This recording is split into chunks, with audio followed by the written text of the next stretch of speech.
Matthieu, chapitre 13. Ce même jour, Jésus sortit de la maison et s'assit au bord de la mer. Une grande foule s'étant assemblée auprès de lui, il monta dans une barque et il s'assit. Toute la foule se tenait sur le rivage. Il leur parla en paraboles sur beaucoup de choses et il dit : Un semeur sortit pour semer. Comme il semait, une partie de la semence tomba le long du chemin. Les oiseaux vinrent et la mangèrent. Une autre partie tomba dans les endroits pierreux, où elle n'avait pas beaucoup de terre. Elle leva aussitôt, parce qu'elle ne trouva pas un seul profond. Mais, quand le soleil parut, elle fut brûlée, et sécha, faute de racines.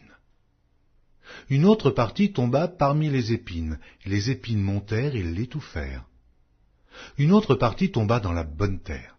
Elle donna du fruit, un grain 100, un autre 60, un autre 30.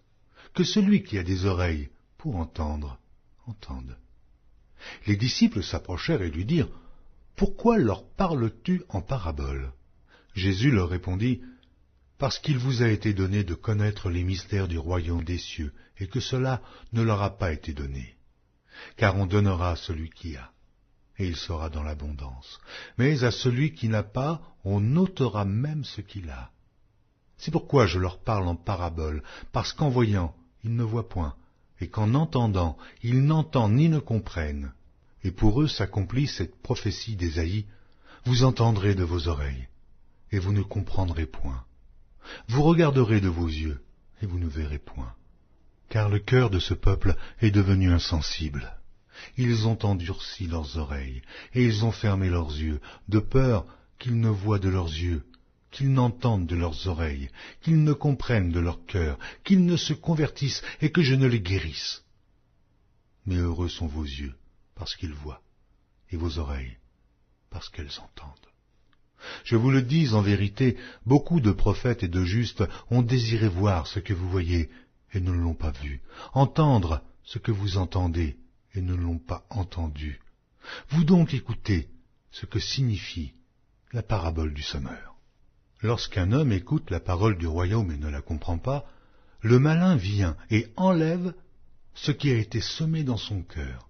Cet homme est celui qui a reçu la semence le long du chemin.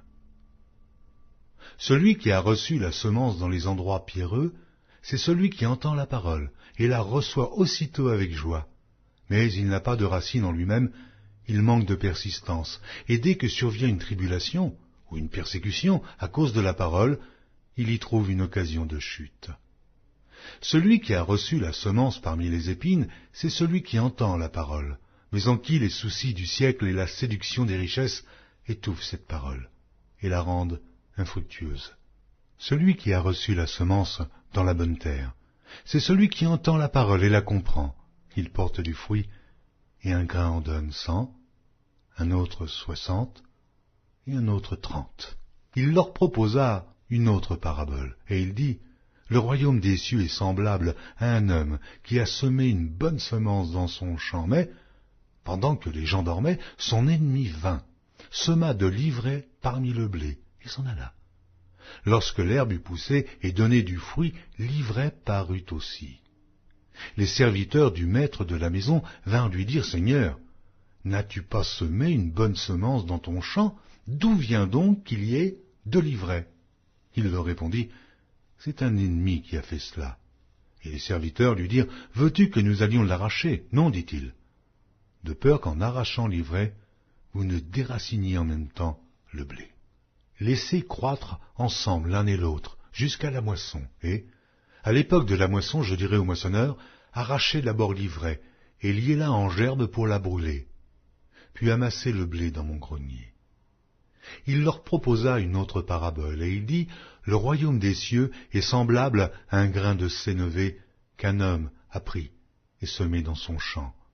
C'est la plus petite de toutes les semences, mais, quand il a poussé, il est plus grand que les légumes et devient un arbre, de sorte que les oiseaux du ciel viennent habiter dans ses branches. Il leur dit cette autre parabole. Le royaume des cieux est semblable à du levain qu'une femme a pris et mis dans 3 mesures de farine jusqu'à ce que la pâte soit toute levée. Jésus dit à la foule toutes ces choses en paraboles, et il ne lui parlait point sans parabole, afin que s'accomplît ce qui avait été annoncé par le prophète. J'ouvrirai ma bouche en parabole, je publierai des choses cachées depuis la création du monde. Alors il renvoya la foule et entra dans la maison. Ses disciples s'approchèrent de lui et dirent, « Explique-nous la parabole de l'ivraie du champ. » Il répondit, « Celui qui sème la bonne semence, c'est le Fils de l'homme. Le champ, c'est le monde. La bonne semence, ce sont les fils du royaume. L'ivraie, ce sont les fils du malin.